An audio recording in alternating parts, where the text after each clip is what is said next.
વિદ્યાર્થી મિત્રો, જ્ઞાન સેતુ કાર્યક્રમ અંતર્ગત ધોરણ 8ના આ વિડીયોમાં તમે ગણિત વિષયમાં પ્રકરણ 7નો અભ્યાસ કરશો.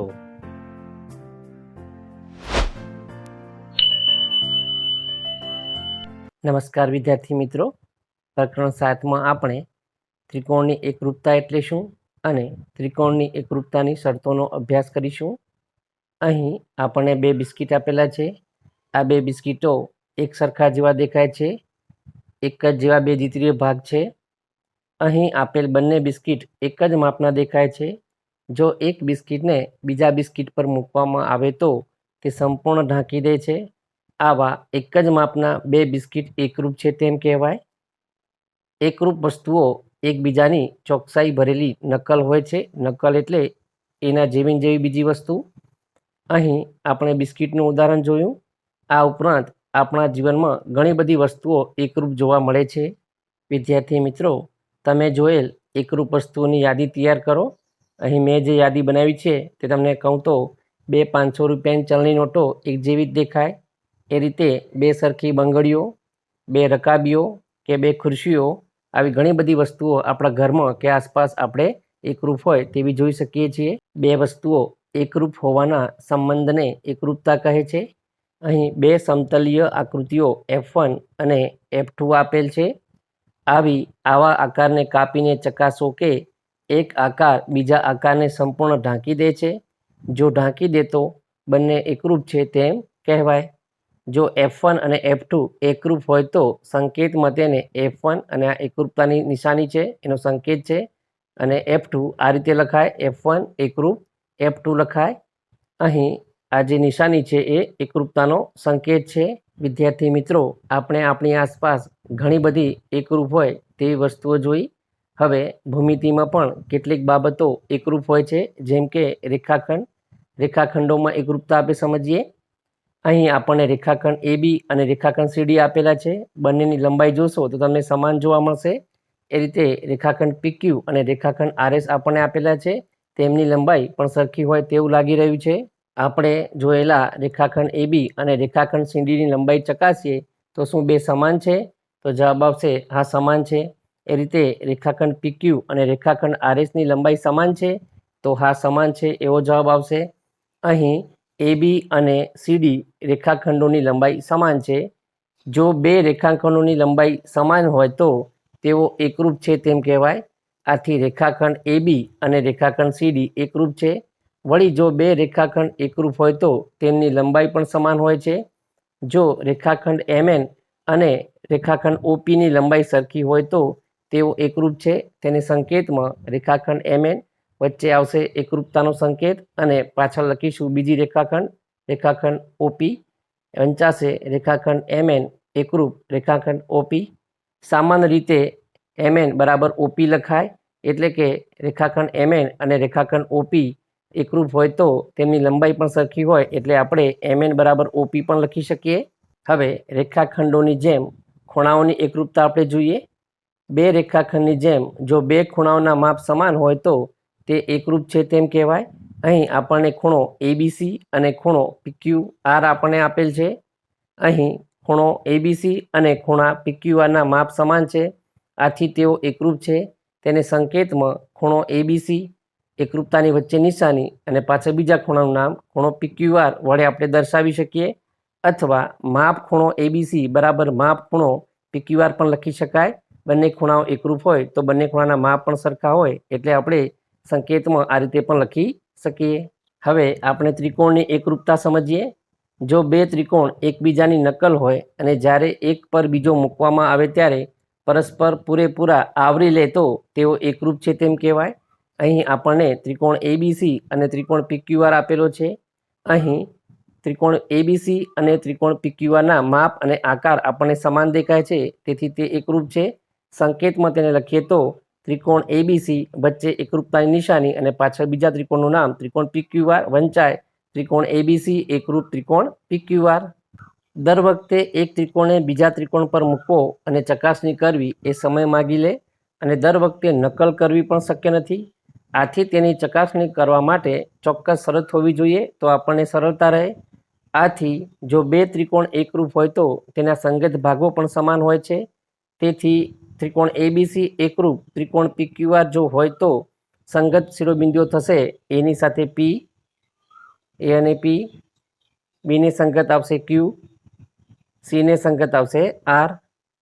સંગત બાજુ જોઈએ તો રેખાખંડ એબી ની સાથે આવશે રેખાખંડ પીક્યુ, રેખાખંડ બીસી ની સાથે સંગત બાજુ આવશે રેખાખંડ ક્યુઆર, રેખાખંડ એસી ની સાથે સંગત બાજુ આવશે રેખાખંડ પીઆર. સંગત ખૂણાઓ આપણે લખીએ તો એ ની સાથે સંગત ખૂણો પી આવશે, બી ની સાથે સંગત ખૂણો ક્યુ આવશે અને સી ની સાથે સંગત ખૂણો આર આવશે. આપેલ શરતથી ઉલટું પણ સાચું છે, એટલે કે અનુરૂપ ભાગો સમાન હોય તો આપેલ ત્રિકોણો એકરૂપ હોય છે. હવે ત્રિકોણો એકરૂપ છે કે નહીં તે નક્કી કરવા માટે કેટલીક શરતો આપણે જોઈએ. પહેલી શરત બા બા બા શરત. બા બા બા એટલે બાજુ બાજુ બાજુ. જો આપેલી સંગતતા માટે એક ત્રિકોણની 3 બાજુ બીજા ત્રિકોણની અનુરૂપ બાજુ સાથે સરખી હોય તો તે ત્રિકોણો એકરૂપ છે તેમ કહેવાય. અહીં આપણને ત્રિકોણ એબીસી અને ત્રિકોણ પીક્યુઆર આપેલ છે. અહીં ત્રિકોણ એબીસી અને પીક્યુઆર માટે આપણે જોઈએ તો એબી બરાબર પીક્યુ થશે. રેખાખંડ એબીનું માપ બરાબર રેખાખંડ પીક્યુનું માપ અહીંયા આપેલ છે. એ રીતે રેખાખંડ બીસી બરાબર રેખાખંડ ક્યુઆર થશે. આ બંને લંબાઈના માપ સરખા છે. એ રીતે રેખાખંડ એસીનું માપ અને રેખાખંડ પીઆરનું માપ પણ સરખું છે. તેથી એસી બરાબર પીઆર. ત્રણેય બાજુના માપ સરખા થયા, એટલે કે બા બા બા શરત પ્રમાણે ત્રિકોણ એબીસી એકરૂપ ત્રિકોણ પીક્યુઆર છે એમ આપણે કહી શકીએ. હવે આપણે બાખુબા શરત જોઈએ. જો આપેલ સંગતતા માટે એક ત્રિકોણની 2 બાજુ અને તેમની વચ્ચેનો ખૂણો બીજા ત્રિકોણની અનુરૂપ બાજુ અને વચ્ચેના ખૂણા સાથે સમાન હોય તો તે 2 ત્રિકોણો એકરૂપ છે તેમ આપણે કહી શકીએ. અહીંયા ત્રિકોણ એબીસી અને ત્રિકોણ ડીઈએફ આપણને આપેલા છે. અહીં રેખાખંડ એબીની લંબાઈ એટલે કે એબી બરાબર ડીઈ, રેખાખંડ ડીઈનું માપ અને એબીનું માપ સરખું છે અને ખૂણો બી 50° છે તો ખૂણો ઈ પણ 50° છે. તો ખૂણો બી બરાબર ખૂણો ઈ થયો. અને બીજી એક બાજુ જોઈએ તો રેખાખંડ બીસીનું માપ અને રેખાખંડ ઈએફનું માપ સરખું છે, એટલે આપણે રેખાખંડ બીસીનું માપ બરાબર રેખાખંડ ઈએફનું માપ એટલે કે બીસી બરાબર ઈએફ પણ લખી શકીએ. એટલે કે અહીંયા બાજુ ખૂણો બાજુ એટલે કે બા ખૂ બા શરત પ્રમાણે ત્રિકોણ એબીસી એકરૂપ ત્રિકોણ ડીઈએફ થાય. હવે આપણે ખૂબાખૂ શરત જોઈએ. ખૂબાખૂ એટલે ખૂણો બાજુ ખૂણો. કોઈ સંગતતા માટે એક ત્રિકોણના 2 ખૂણા અને તેમની વચ્ચેની બાજુ બીજા ત્રિકોણના અનુરૂપ 2 ખૂણા અને તેમની વચ્ચેની બાજુ સાથે સરખા હોય તો તે ત્રિકોણો એકરૂપ છે. અહીં ત્રિકોણ એબીસી અને ત્રિકોણ ડીઈએફ માટે આપણે વિચારીએ તો ખૂણો એ અને ખૂણા એફનું માપ સરખું છે, એટલે ખૂણો એ બરાબર ખૂણો એફ આપણે લખી શકીએ. એ રીતે ખૂણો બીનું માપ અને ખૂણા ઈનું માપ સરખું છે, એટલે ખૂણો બી બરાબર ખૂણો ઈ લખી શકીએ. અને વચ્ચેની બાજુ રેખાખંડ એબી બરાબર રેખાખંડ ઈએફ છે, એટલે આપણે ખૂબાખૂ શરત પ્રમાણે ત્રિકોણ એબીસી એકરૂપ ત્રિકોણ એફઈડી થાય. હવે આપણે કાટકોણ ત્રિકોણમાં એકરૂપતા જોઈએ. જો આપણને 2 કાટકોણ ત્રિકોણ આપેલા હોય તો તે 2 ત્રિકોણ એકરૂપ છે કે નહીં તે નક્કી કરવા માટેની એક શરત છે કાકબા શરત. જોઈએ તે આપેલ સંગતતા માટે એક કાટકોણ ત્રિકોણનો કર્ણ અને એક બાજુ બીજા કાટકોણ ત્રિકોણના અનુક્રમે કર્ણ અને બાજુ સાથે સમાન હોય તો તે ત્રિકોણો એકરૂપ છે. અહીં આપણને કાટકોણ ત્રિકોણ એબીસી અને કાટકોણ ત્રિકોણ ડીઈએફ આપણને આપેલા છે. એમાં આપણે ખૂણો બી અને આ બાજુ બીજા ત્રિકોણમાં ખૂણો ઈ જોઈએ તો કાટખૂણા છે 90° છે. બંનેના માપ સરખા છે, એટલે ખૂણો બી બરાબર ખૂણો ઈ બરાબર 90° આપણે લખી શકીએ. કાટખૂણાની સામેની બાજુને કર્ણ કહેવાય. કર્ણના માપ જોઈએ તો બંનેના માપ સરખા છે, એટલે એસી બરાબર ડીએફ આપણે લખી શકીએ. હવે બીજી એક બાજુ આપણે જોઈએ તો રેખાખંડ એબી અને અહીં બીજા ત્રિકોણમાં રેખાખંડ ડીઈનું માપ સરખું છે, તેથી એબી બરાબર ડીઈ આપણે લખી શકીએ. અહીં આપણે કાકબા શરત પ્રમાણે કાટખૂણો, કર્ણ અને બાજુ આ શરત પ્રમાણે ત્રિકોણ એબીસી એકરૂપ ત્રિકોણ ડીઈએફ થશે. વિદ્યાર્થી મિત્રો, આપણે અહીં ત્રિકોણની એકરૂપતાની 4 શરતો જોઈ. બા બા બા શરત, બા ખૂબા શરત, ખૂબાખૂ શરત અને કાટકોણ ત્રિકોણ વિશેની કાકબા શરત જોઈ. આ બધી શરતોનો ઉપયોગ આપણે ત્રિકોણની એકરૂપતા નક્કી કરવા માટે કરીશું. હવે વિદ્યાર્થી મિત્રો, જ્ઞાન સેતુ પુસ્તિકાની પેજ નંબર 39 પરના જાતે ગણ્યાના દાખલા આપણે જોઈએ. દાખલા નંબર 1, આપેલ આકૃતિમાં ત્રિકોણ એકરૂપ છે કે નહીં તે નક્કી કરો. કઈ શરતને આધારે એકરૂપ છે તે લખો. પહેલી આકૃતિ જોઈએ તો આપણે અહીં ત્રિકોણ PQR અને ત્રિકોણ DEF આપણને આપેલા છે. તેનો અભ્યાસ કરીએ તો ખૂણો Q અને અહીંયા ખૂણો E બંને 90 અંશના છે, કાટખૂણા છે, એટલે માપ ખૂણો Q બરાબર માપ ખૂણો E આપણે લખી શકીએ. બંને કાટખૂણા છે. હવે PR બાજુનું માપ, કર્ણનું માપ અને DFનું માપ જોઈએ તો એ પણ સરખું છે, એટલે PR બરાબર DF બરાબર 6 સેમી. કર્ણ છે તે પણ આપણે લખી શકીએ. પણ આપણે ત્રીજી બાજુ એક જોઈએ તો PQ અને DEનું માપ અહીંયા જોઈએ તો સરખા નથી. તેથી આપણે PQ અને DE સરખા નથી તેવું આપણે લખી શકીએ. તેથી અહીંયા ત્રિકોણ PQR અને ત્રિકોણ DEF એકરૂપ નથી એમ આપણે કહી શકીએ. અહીંયા બાજુ ખૂણો બાજુની શરતનું પાલન થતું નથી. તેથી આકૃતિમાં આપેલ બંને ત્રિકોણો એકરૂપ નથી એમ આપણે કહી શકીએ. હવે આપણે બીજી આકૃતિ જોઈએ તો આકૃતિમાં આપણને CAB ત્રિકોણ અને બીજો ત્રિકોણ DAB આપણને આપેલ છે. અહીં બંને ત્રિકોણમાં આપણે જોઈએ તો માપ ખૂણો C બરાબર માપ ખૂણો D બરાબર 90 અંશ થશે, એટલે આપણે તે કાટખૂણા બરાબર છે તેમ લખી શકીએ. તથા AB અને AB એટલે કે બંને ત્રિકોણની એક AB બાજુ છે એ સામાન્ય છે, બંનેમાં છે, એટલે બંનેના માપ સરખા જ થશે. 3.5 સેમી આપણે લખી શકીએ. વળી રેખાખંડ ACનું માપ આપણે જોઈએ, AC બાજુનું માપ અને BD બાજુનું માપ જોઈએ તો બંનેના માપ એ પણ સરખા છે, એટલે આપણે AC બરાબર BD પણ લખી શકીએ. અહીં કાટખૂણો, કર્ણ અને બાજુ એટલે કે કાકબા શરતનું પાલન થાય છે. તેથી ત્રિકોણ ABC એકરૂપ ત્રિકોણ BAD થશે. અહીં ABC અને BAD કાકબા શરત પ્રમાણે એકરૂપ થાય છે. અહીંયા બંને ત્રિકોણો કઈ શરતના આધારે એકરૂપ થાય છે તે લખીએ તો અહીં ત્રિકોણ ABC અને ત્રિકોણ BAD કાકબા શરત પ્રમાણે એકરૂપ થાય છે. હવે ત્રીજી આકૃતિ જોઈએ તો એમાં બે ત્રિકોણ ADB અને બીજો ત્રિકોણ ADC આપણને આપેલ છે. એમાં ત્રણેય બાજુના આપણને માપ આપેલા છે. વારા પરથી સરખાવીએ તો રેખાખંડ ABનું માપ રેખાખંડ AC જેટલું છે, એટલે AB બરાબર AC થશે. રેખાખંડ BD અને રેખાખંડ DCનું માપ પણ સરખું છે, એટલે BD બરાબર DC થશે. અને રેખાખંડ AD એ બંને ત્રિકોણનો એક ભાગ છે, બંનેની સામાન્ય બાજુ છે, એટલે બંનેના માપ સરખા થશે, એટલે AD બરાબર AD લખીશું. અહીંયા બાજુ 1, બાજુ 2 અને બાજુ 3ના માપ સરખા છે, એટલે કે બા શરત પ્રમાણે ત્રિકોણ ADB એકરૂપ ત્રિકોણ ADC થશે. કઈ શરતના આધારે તો લખીશું આપણે અહીં ત્રિકોણ ADB અને ત્રિકોણ ADC બા શરત પ્રમાણે એકરૂપ છે. અહીં ચોથી આકૃતિમાં આપણે જોઈએ તો આપણને એક ત્રિકોણ DAB આપણને આપેલ છે અને બીજો ત્રિકોણ આપણને CBA આપણને આપેલ છે. બંને ત્રિકોણમાં એક ખૂણો 30 અંશનો છે અને બીજો ખૂણો 45 + 30 એટલે 75 અંશનો છે. હવે આ ખૂણા વિશે આપણે ભાગો સરખાવીએ તો માપ ખૂણો DAB અને માપ ખૂણો CBA, આ બંને ખૂણા માપ સરખા થશે, 75 અંશ. તથા આ રેખાખંડ AB બંને ત્રિકોણની સામાન્ય બાજુ છે, એટલે બંનેના માપ સરખા થશે, AB બરાબર AB.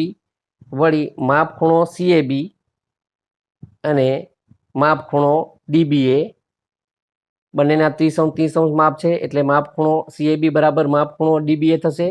તેથી અહીં ખૂ શરત પ્રમાણે ત્રિકોણ ABD એકરૂપ ત્રિકોણ BAC થશે. કઈ શરત તો લખીશું અહીં ત્રિકોણ ABD અને ત્રિકોણ BCA ખૂ શરત પ્રમાણે એકરૂપ છે.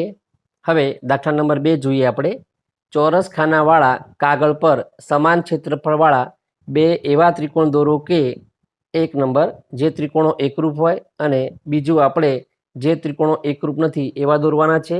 અહીં આકૃતિ 1માં બે ત્રિકોણો એકરૂપ છે અને બંનેના ક્ષેત્રફળ પણ સમાન છે. આકૃતિ 1માં બંને ત્રિકોણની ત્રણેય બાજુઓ અને ખૂણાઓના માપ સરખા છે. તેથી અહીં બાખુ અથવા બા શરત પ્રમાણે બંને ત્રિકોણો એકરૂપ થશે. તથા બંનેના ક્ષેત્રફળ આપણે ગણીએ તો તમે આકૃતિમાં જોઈ શકશો 1, 2, 3, 4, 5 અને આ બે ખાના ભેગા કરો તો 1 એટલે 5 ને 1 6, આ બે ખાના ભેગા કરો તો 7, હવે આ બે ખાના ભેગા કરો તો 8, આ બે ખાના ભેગા કરો તો 9 અને આ બે ખાના ભેગા કરો તો 10 એકમ ક્ષેત્રફળ થશે. આવા નવા ભાગ આ ત્રિકોણમાં પણ છે એટલે એ ત્રિકોણનું ક્ષેત્રફળ પણ 10 એકમ થશે. એટલે કે બંનેના ક્ષેત્રફળ સરખા છે અને બંને ત્રિકોણ એકરૂપ પણ છે. હવે આકૃતિ 2માં આપણે જોઈએ તો ત્રણેય બાજુના માપ જુદા જુદા છે, માટે ત્રિકોણના એકરૂપતાની કોઈ પણ શરતનું પાલન અહીંયા નહીં થાય. તેથી બંને ત્રિકોણો એકરૂપ નથી. પણ ક્ષેત્રફળ આપણે ગણીએ તો અહીંયા આ ત્રિકોણનું ક્ષેત્રફળ આપણે ગણીએ તો 1 2 3 4 એકમ. હવે આ બે ભાગ ભેગા કરો એટલે 5 એકમ, આ બે ભાગ ભેગા કરો એટલે 6 એકમ અને આ બે ભાગ ભેગા કરો એટલે 7 એકમ. આ બે ભાગ ભેગા કરશું તો આપણને 8 એકમ ક્ષેત્રફળ મળશે. અહીં બીજા ત્રિકોણમાં ક્ષેત્રફળ ગણીએ તો 1 2 3 4 5 6 એકમ, આ બે ભેગા કરો તો 7 અને આ બે ખાના ભેગા કરો તો 8 એકમ. એટલે કે બંનેના ક્ષેત્રફળ સરખા છે પણ બંને ત્રિકોણો એકરૂપ નથી. તો આ રીતે ક્ષેત્રફળ સમાન હોય તેવા બે એકરૂપ ના હોય તેવા અને એકરૂપ હોય તેવા ત્રિકોણો દોરવા હોય તો આ રીતે આપણે દોરી શકીએ. આ પ્રવૃત્તિ પરથી આપણે શું સમજી શકીએ? તો યાદ રાખો વિદ્યાર્થી મિત્રો, ત્રિકોણના ક્ષેત્રફળ સરખા હોય તો તે બે ત્રિકોણ એકરૂપ થાય તે જરૂરી નથી, અથવા બીજી રીતે કહીએ તો બે એકરૂપ ત્રિકોણના ક્ષેત્રફળ પણ સરખા થાય તે જરૂરી નથી. હવે દાખલા નંબર 3 આપણે જોઈએ. અહીં આપણે ત્રિકોણ એએમપી એકરૂપ ત્રિકોણ એએમક્યુ સાબિત કરવું છે. નીચેની સાબિતીમાં ખૂટતા કારણો લખો. અહીં આપણે બે ત્રિકોણ આપેલા છે એએમપી, બીજો ત્રિકોણ આપણે એએમક્યુ આપેલો છે. આ બંને ત્રિકોણો એકરૂપ છે અને એના પગલા અહીંયા લખેલા જ છે. ખાલી જગ્યામાં સામે આપણે તેના કારણો લખવાના છે. પહેલું આપણે કારણ જોઈએ તો પીએમ બરાબર ક્યુએમ. આકૃતિમાં તમે જોશો તો પીએમ અને ક્યુએમનું માપ સરખા બતાવેલા છે, એટલે આપણે લખીશું કારણમાં બાજુના માપ સરખા છે એટલે આપણે પીએમ બરાબર ક્યુએમ લખી શકીએ. બીજું કારણ જોઈએ તો ખૂણો પીએમ એ અને બીજો ખૂણો QMA. આ બે ખૂણાના માપ પણ સરખા છે એટલે આપણે લખીશું કારણમાં ખૂણાના માપ સરખા આપેલ છે, તેથી આપણે અહીંયા ખૂણો PMA બરાબર ખૂણો QMA લખેલું છે. હવે ત્રીજી બાબત જોઈએ તો AM બરાબર AM, એટલે કે આ બાજુ બંને ત્રિકોણમાં છે એટલે બંનેના માપ સરખા જ થશે, એટલે AM બરાબર AM. કારણ લખીએ તો રેખાખંડ AM બંને ત્રિકોણની બાજુ છે એટલે આપણે AM બરાબર AM લખેલું છે. છેલ્લે જોઈએ તો ત્રિકોણ AMP એકરૂપ ત્રિકોણ AMQ. કઈ શરતને આધારે થશે આ? તો બા ખૂ બા, બાજુ ખૂણો બાજુ, એટલે બાકુ બા શરત પ્રમાણે કારણમાં આપણે લખીશું. હવે દાખલા નંબર 4 જોઈએ. ત્રિકોણ XYZ એકરૂપ ત્રિકોણ MNO ની સંગતતા XYZ સંગત MNO છે તો બંને ત્રિકોણના બધા અનુરૂપ ભાગો લખો. અહીંયા આપણે કાચી આકૃતિ દોરીએ ત્રિકોણ XYZ અને ત્રિકોણ MNO. હવે અનુરૂપ બિંદુઓ લખીએ, અનુરૂપ શિરોબિંદુઓ. તો એક્સની સાથે અનુરૂપ શિરોબિંદુ M થશે એટલે લખીશું એક્સને સંગત M. આ જે નિશાની છે એને સંગતતાની નિશાની કહેવાય, સંગત વંચાય, એક્સને સંગત M. એ રીતે વાય બિંદુની સાથે N બિંદુ આવશે એટલે વાયને સંગત N લખીશું. ઝેડની સાથે O આવશે એટલે આપણે ઝેડને સંગત O લખીશું. અનુરૂપ બાજુઓ જોઈએ તો રેખાખંડ XY ને સંગત રેખાખંડ MN આવશે એટલે રેખાખંડ XY સંગત રેખાખંડ MN લખીશું. એ રીતે બીજી બાજુ જોઈએ તો રેખાખંડ YZ ને સંગત રેખાખંડ NO આવશે એટલે લખીશું આપણે રેખાખંડ YZ ને સંગત રેખાખંડ NO, તથા રેખાખંડ ZX ને સંગત આવશે રેખાખંડ OM એટલે આપણે લખીશું રેખાખંડ ZX ને સંગત રેખાખંડ OM. અનુરૂપ ખૂણાઓ જોઈએ તો ખૂણા X ની સંગત ખૂણો M આવશે એટલે લખીશું ખૂણા X ને સંગત ખૂણો M. Y ની સાથે N ખૂણો આવશે એટલે લખીશું આપણે ખૂણા Y ને સંગત ખૂણો N, અને ખૂણા Z ની સાથે સંગત આવશે O ખૂણો એટલે લખીશું ખૂણા Z ને સંગત ખૂણો O થશે. હવે આ પ્રકરણનો આપણે છેલ્લો દાખલો 5મો જોઈએ. બાજુની આકૃતિમાં બે ત્રિકોણો એકરૂપ છે. અનુરૂપ અંગો નિશાનીથી દર્શાવેલા છે. ત્રિકોણ CAT એકરૂપ ખાલી જગ્યા લખી શકાય, આપણે ખાલી જગ્યા પૂરવાની છે. અહીંયા ત્રિકોણ CAT અને બીજો ત્રિકોણ આપણે અહીંયા જોઈએ તો DGO આપણને આપેલ છે. બંનેમાં એકરૂપ ભાગો જોઈએ તો ખૂણો C અને ખૂણો D એકરૂપ છે, ખૂણો A અને ખૂણો G એકરૂપ છે. બાજુઓ જોઈએ તો રેખાખંડ એટી અને રેખાખંડ ઓજીનું માપ સરખું છે. એ રીતે રેખાખંડ સીટી અને રેખાખંડ ઓડીનું માપ સરખું છે. અહીંયા બંને ત્રિકોણો એકરૂપ છે એટલે અનુરૂપ શિરોબિંદુઓ જોઈએ તો સીની સાથે ડી આવશે, એની સાથે જી આવશે અને ટીની સાથે ઓ બિંદુ આવશે. તેથી ત્રિકોણ સીએટીની સાથે સંગત ત્રિકોણ કયો આવશે? ડીઝીઓ. એટલે ખાલી જગ્યામાં લખીશું આપણે ત્રિકોણ ડીઝીઓ. ત્રિકોણ સીએટી એકરૂપ ત્રિકોણ ડીઝીઓ થશે. વિદ્યાર્થી મિત્રો, જ્ઞાન સેતુ કાર્યક્રમ અંતર્ગત આ વિડીયોમાં તમે ધોરણ 8ના ગણિત વિષયમાં પ્રકરણ 7નો અભ્યાસ કર્યો. આવતા વિડીયોમાં તમે પ્રકરણ 8નો અભ્યાસ કરશો. ત્યાં સુધી વિદ્યાર્થી મિત્રો તમે પ્રકરણ 7નું સ્વાધ્યાય કાર્ય પૂર્ણ કરશો. આવજો. Good bye.